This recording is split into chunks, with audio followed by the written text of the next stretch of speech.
Du lundi au jeudi, chaque semaine, Laurent Ruquier est désormais attendu en direct sur BFM TV.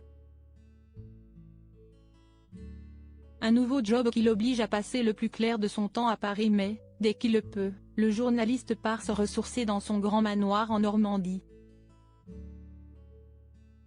Depuis le 25 septembre dernier, il est possible de retrouver Laurent Ruquier sur BFM TV.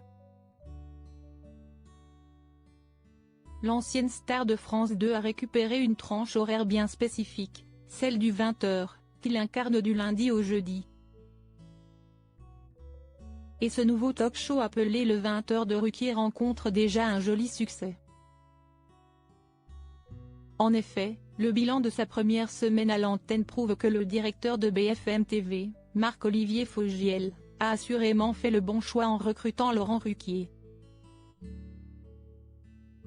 Le présentateur des grosses têtes sur RTL continue donc de travailler quotidiennement à Paris, où il possède un superbe appartement sur 2 étages dans un chic quartier à en croire les différentes photos et vidéos déjà dévoilées par son compagnon Hugo Manos sur les réseaux sociaux. Mais, dès qu'il en a l'occasion, le couple s'échappe dans son manoir construit en 1875 de 600 mètres carrés et de style anglo-normand, situé en Normandie. À Villerville plus précisément. Je ne vais même pas jusqu'à Deauville, je m'arrête juste avant. À quelques kilomètres, 10 minutes, un quart d'heure, avant. Je ne fous jamais les pieds à Deauville, avait fait savoir Laurent Ruquier au micro de Christophe de Chavannes dans son podcast en mai dernier. Un intérieur élégant toujours très secret quant à sa vie privée, les internautes peuvent souvent compter sur Hugo Manos pour partager des images de ce lieu. On y a déjà par exemple aperçu une piscine extérieure et une terrasse qui offrent une vue imprenable sur la plage et sur la mer. À l'intérieur, le manoir a sans surprise été décoré avec beaucoup d'élégance et de simplicité.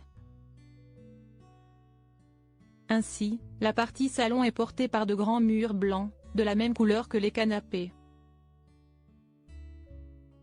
De grandes baies vitrées ont par ailleurs été installées pour laisser entrer un maximum de lumière naturelle.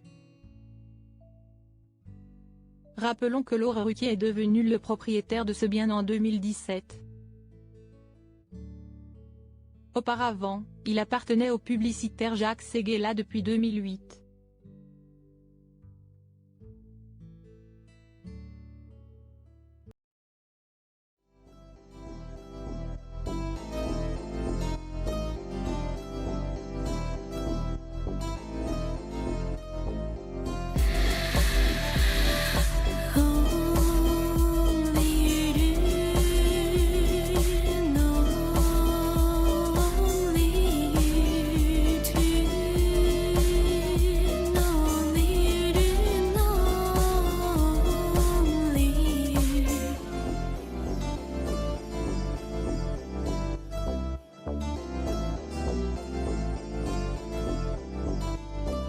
To